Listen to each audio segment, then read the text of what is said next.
going to make the doors here, and I have all of the stiles and rails cut.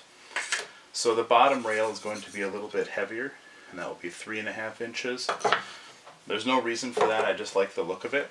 And the top will be 2.5 inches. So I have all of the rails cut for that, and then I have the stiles, all 8 of the stiles cut as well. So these are cut, made sure that they're nice and square on the ends. The only thing left to do with the doors would be to use my plow plane, which is going to put a groove in the rails and stiles that will hold a piece of 3/16 inch plywood. And this is a nice piece of plywood where it's sanded both sides and has birch on both sides, so it'll take the paint really well. So my iron in here is 3/16 of an inch, and we'll put a groove in here of about 1/4 inch for this to sit and float in there.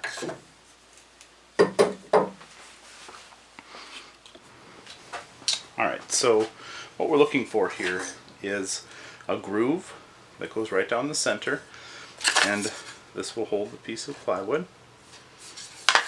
And I have my combination square set up to 1/4 inch deep. That's how deep I want this to go. So just start out slow, let it catch the fence.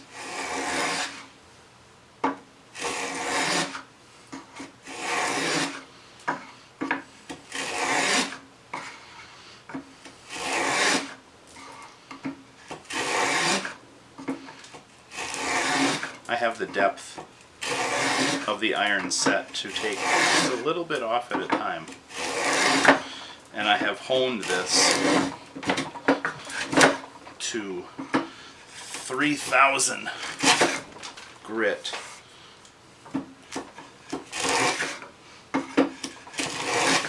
To make it extra sharp. If you get a little bit of buildup in here, just take that out.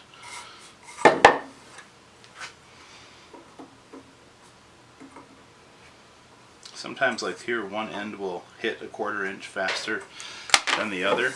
So just start in the center here and push down gradually.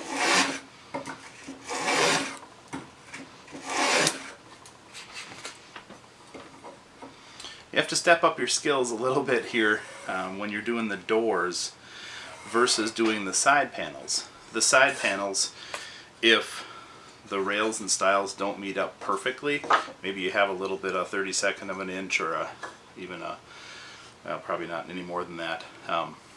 It's okay because that's hidden on the side panels. It goes on the bottom or the top covers it. But when you are doing the doors, every time someone opens the door, they're going to see your joint here on the top. Now I know I'm going to paint this, but you still don't want to have to put a bunch of putty and stuff in there. So just take your time, make sure your blades are nice and sharp, and measure this down to 1/4 inch. And then when we start to put our tenon on the end of our rails here to go into the stiles, we'll take extra care to make sure that everything fits together really well so it looks good. If you were to finish this and all these joints would be visible, you'd really want to take a lot of extra care. So that's it, just a couple of passes through here, and that piece will fit nice and snug in there. So I'll continue doing that with all 8 rails and all 8 stiles.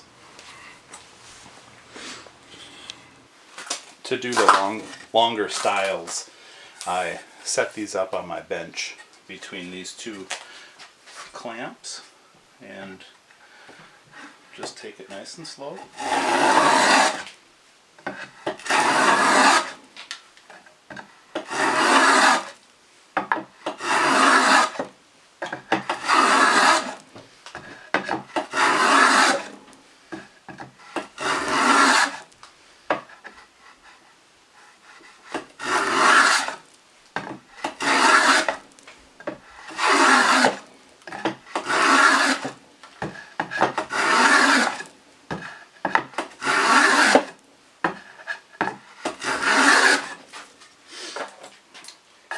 Double check.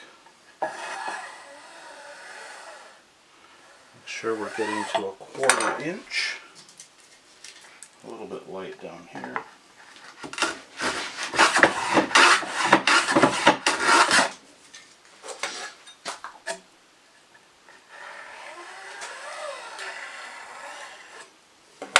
There, and that's it.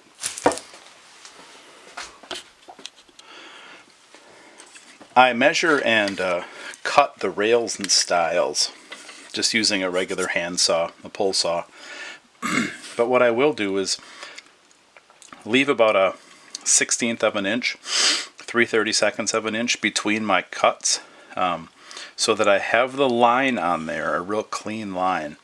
And then I use my disc sander, mostly because this is really accurate, sometimes more accurate than my miter saw, it depends on what you're cutting. But also I have really good dust control on this. I bought this, boy, this must be 25 years old, this Delta. Really good machinery. They made really good stuff back then, and I think they still do now. I think they've kind of come back with a resurgence here. But I hook this up to my vacuum, and there's hardly any dust created at all, and it gives me a perfectly square edge.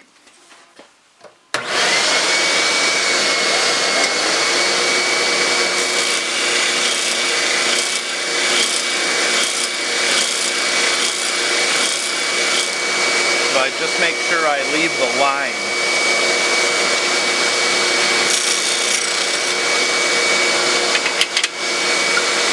I flip the guide around the miter gauge, so I'm always using the same guide side.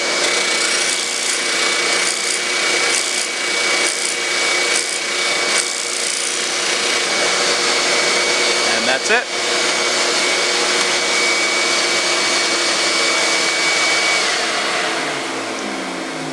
So I will go through now and make all of these perfectly square and check them with my miter gauge. And then I will also make sure that they are exactly the same length. We'll do that before we put the tenons on here. To mark the rails, I need to have 10 1/8 in between the tenons. So what I've done and how that turns out here is with a very sharp pencil. I mark on 5/16 over here and 10 7/16 over here. So I've marked all of those up using the same guide side, which is the bottom, opposite the groove here. And then on those marks, I'll use the same bottom as my guide side. I'm going to put a clean knife mark. A couple of passes that will cut through the grain and allow me to, when I saw this, which I'll saw through here with my pull saw, it'll give a little groove to start the saw and make it nice and clean. So I use the guide side here, keep the same guide side.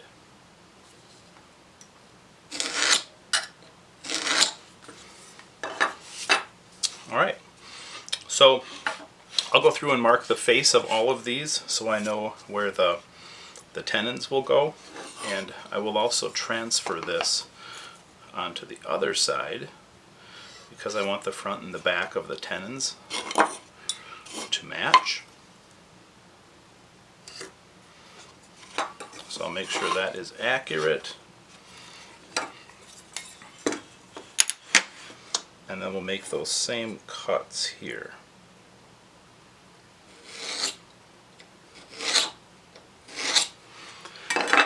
Now you certainly could, if your boards are all squared up, you certainly could set your marking gauge to the right depth, and I actually will use that on the end grain. But on here, I just want to make sure that that's 10 1/8, and if one of the boards is off a little bit or the marking gauge skips off a little bit, you're not going to have that exact or precise measurement here that is that 10 1/8 that I need. So I prefer to do it this way. Alright, so I'll go through and mark all these faces up, and then we'll come back and mark up the end grain for that rip cut to do the rest of the tenon. To mark the top of, or to mark the end grain of the rails, what you want to do is you want to take just a little bit, make the tenon about the width of maybe even just a little bit more, the width of the groove that you cut right here. So I have set my marking gauge, and I'll just roll this along here. Put a decent indent in there, and then this will be a guide for your saw. See if you can see that there. There. This will be a guide for your saw, and I'll flip this around, do the other side. Now, depending on how you set your plow plane, this might have to be reset on this side. Sometimes I'll offset the groove that I cut in here, or the dado there, and then you'll have to adjust this. But as it is right now, this works pretty well.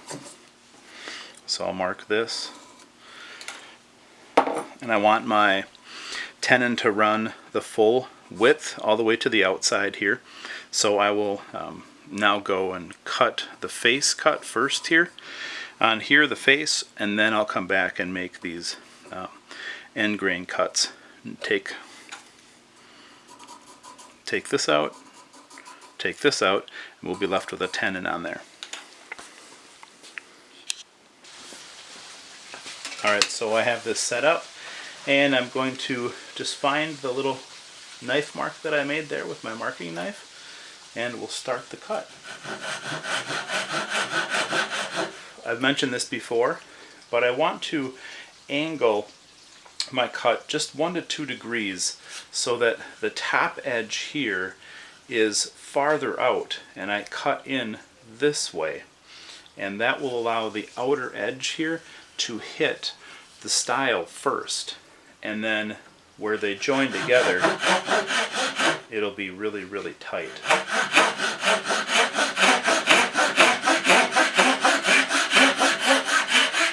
So just follow that gauge and only cut down to this line. Just keep checking your depth from the side here. You don't want to cut too far in because that will weaken the tenon here. Okay, so we'll take this out, flip it back up, and make the rip cut on the top. Alright, I'm going to use the same pull saw, and we're going to find the groove here that our marking gauge gave us, and we'll cut down through this.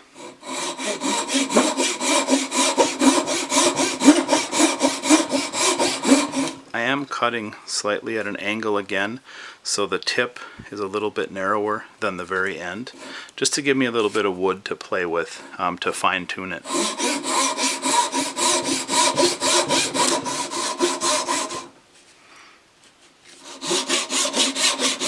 And only cut down as far as you need to.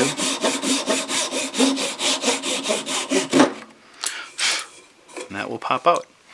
So we'll do both sides and then we'll do a test fit. Okay, so this is our first fit here, and you can see the tenon has been cut on both sides and as well as on the face, and we'll just see how it fits together here.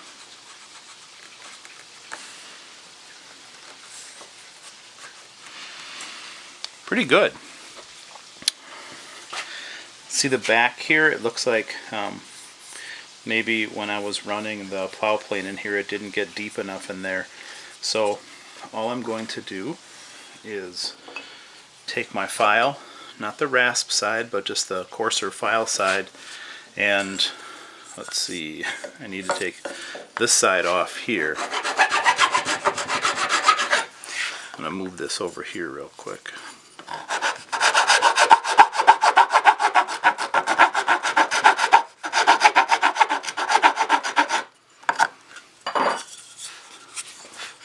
Take a little bit off of there.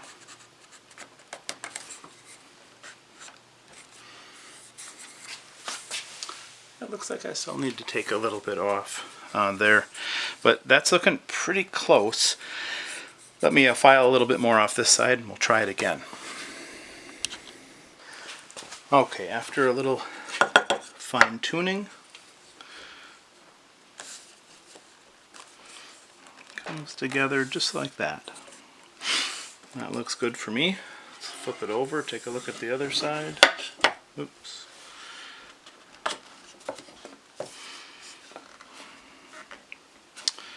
And that looks good to me too.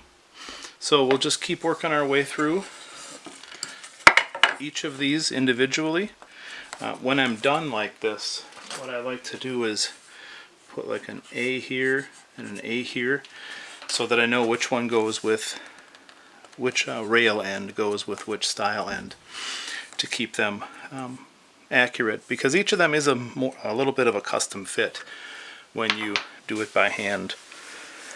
Alright, so we'll keep working our way through these, and I'll let you know when we're done with this and we'll assemble them. I guess we'll cut our floating piece of plywood first. Alright, so all of the tenons are cut and kind of measured out so they fit together. I've labeled each joint A, B, C, and D, and put some clamps on here just temporarily, and we'll check the square. 27 and 15/16 and 27 and 15/16. Got lucky again today. So what we'll do next is, now that this is together, double check all your joints. We will measure for our piece of 3/32 inch plywood insert. So, no, I'm sorry, 3/16 inch plywood insert. So right now I'm at 10 1/8, 10 1/8 by 17.5. So what I'll do is I'll just add a 1/4 inch to both of those on each side, so you had a 1/2 inch overall, and then that will allow the piece of plywood to float, but it'll go in to this dado here, or this groove here, a 1/4 inch, and a 1/4 inch all the way around and sit in there. So next we'll cut that.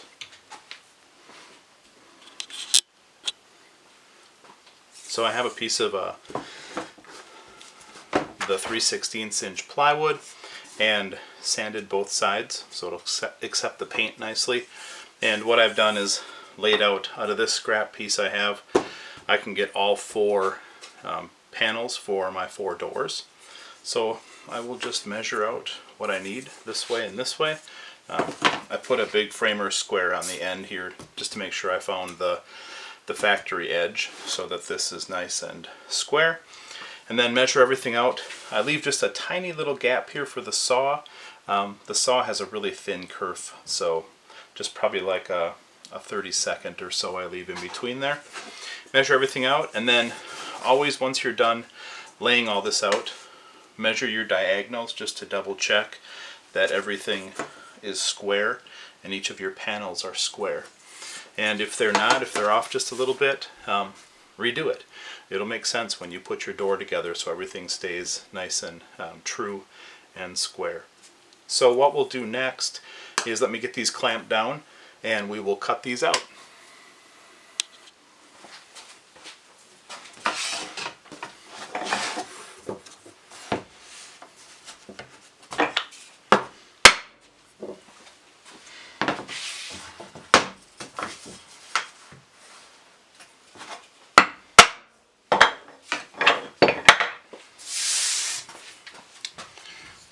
This pull saw makes pretty quick work of this, and it leaves a really, really clean edge.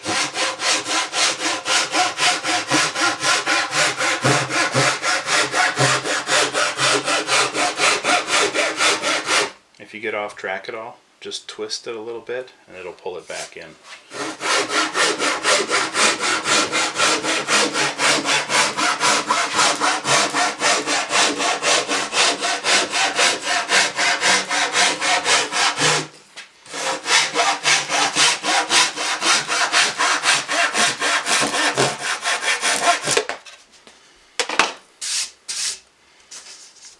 Alright, good clean edge. So I'll finish cutting these out, and then once we have the panel, we'll put the door together.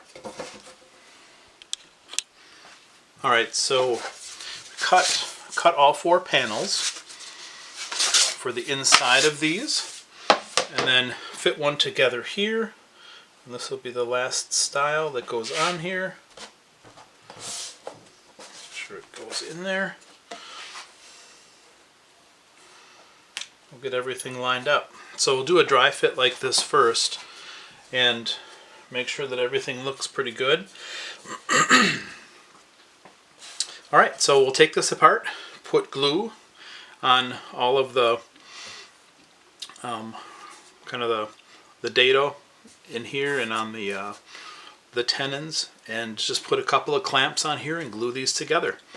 Double check after you clamp them up and you glue them together that your diagonals match, so you know that the whole panel is square. Alright, I have the first door all glued up, the pieces floating in here. Put plenty of glue in here so just a little bit squeezes out, and don't clamp it too tight. You don't want to push all the glue out of your joints. One thing I always do is to make sure that the stiles and the rail are nice and flat, so the door will sit flat against the cabinet, the face frame. I will just set a ruler on here and make sure that it doesn't wobble, and that looks nice and flat. If you have one little piece that bends down or something, not the end of the world, just so it's not too much. But I see this piece down here that's about maybe a 32nd, 64th off. That'll be okay. But the rest of it is nice and flat. And then just double check your square. And this is still 27 and 15/16. And this is 27 and 15/16. I got lucky again. Okay, so we'll let this clamp together. I'll probably leave these overnight, although with this kind of glue, I use the Titebond 2. You can clamp it for an hour, and it usually will hold. Okay, so I'll move on to making the other 3 doors. When I'm cutting the tenons out here, this is always a cross cut, so any decent cross cut saw will work. This is a really nice pull saw that has a super thin kerf, so I like to use that. And I also have this saw, which works really well. You've seen me use this, which is really a cross cut saw, but it kind of a hybrid. It works really well on the end grain, which is where you'd want a rip saw. But I also have this saw, which works really well. One side of it is really meant to be a crosscut because the teeth here look kind of like shark's teeth. They go, there's a little bit of an angle when you look at it versus the running of the blade here. This one, which is really set to a rip, and basically what that means is your rip saw, if I were to put my miter gauge on here, the teeth where they cut, because this is a pull saw, the teeth will start, the face of that saw will be about 90 degrees to the length of the saw blade, and then the other just angles back. That works a little bit better when you are ripping something. So, I'll show you this one here. We'll just get it set. I used my marking gauge to put a really good size indent in there, and then we'll just cut this down.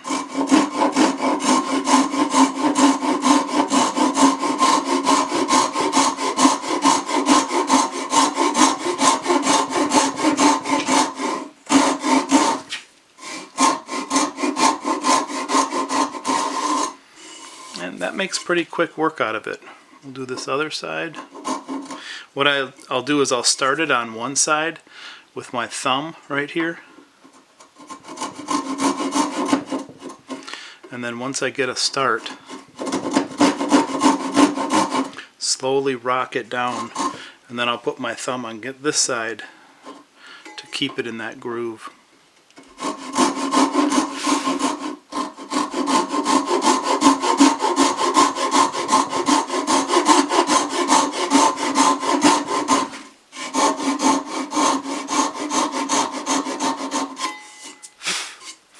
And that's it.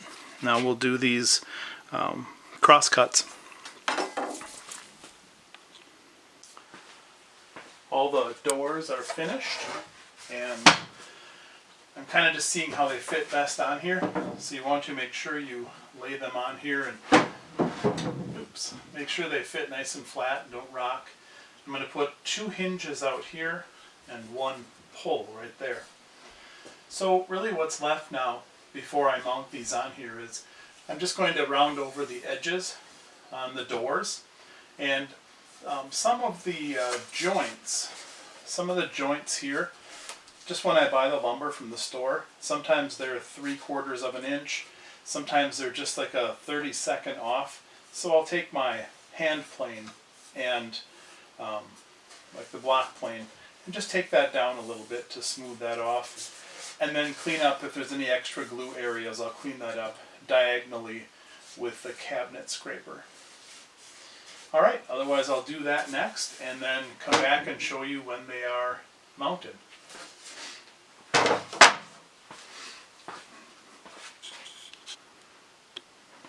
To level off where the rails meet the stiles, if you have any extra glue in here or if you have just some of them that are not perfectly level, I set up these 2 little stop guides here in my workbench, and then I'm going to use just a slightly curved cabinet scraper.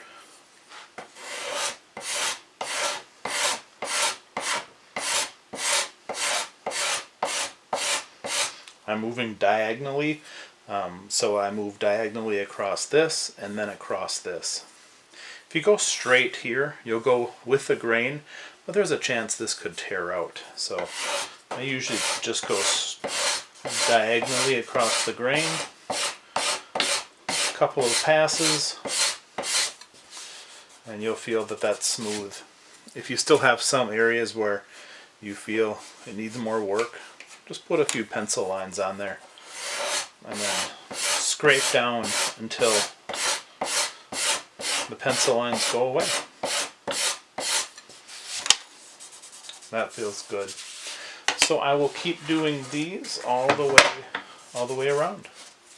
If you have an area that's a little bit higher, maybe just a few more passes with the cabinet scraper. Otherwise, sometimes I'll go from this angle with my block plane and take that down a little bit.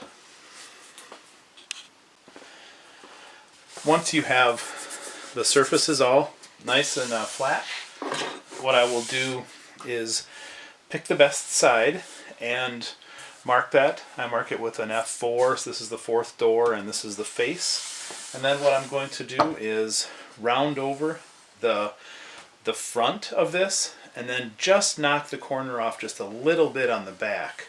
But I want it to have a little more of a round over on the front. So I will do that with my freshly honed block plane.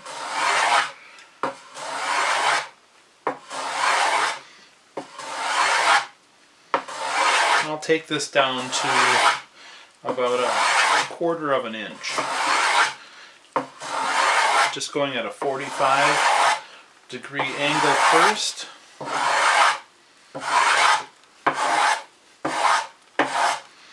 So once I have a 45, once I have a 1/4 inch at a 45, then I'll rotate the plane to about 22.5, make a couple of passes there, and then go the other way, a couple of passes there, and that'll be good. And I'll keep rotating these and do all of these, or do the top edges, and keep cleaning up all the doors. If your block plane doesn't work exactly as you want it to, you drag it across here, you can get some little shavings out of there. And sometimes it's just too uneven. What I'll do is just grab a really sharp chisel, and you can lay it on here and just kind of push it along. And it's basically your block plane without any kind of housing on it.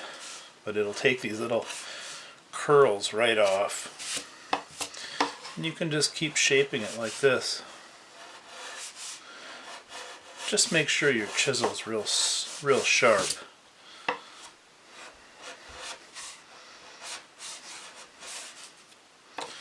And that should level everything off. Just drag it along there real slow.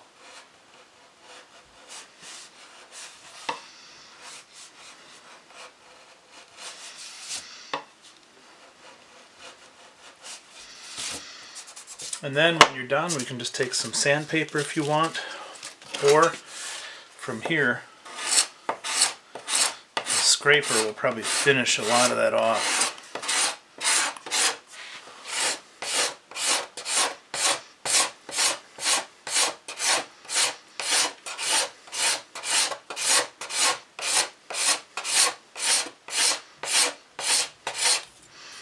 You can even it out with just a little bit of sandpaper.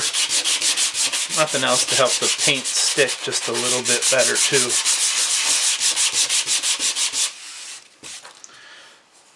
And that's it. In order to keep track of the doors, I'm going to use a little stamp collection I have.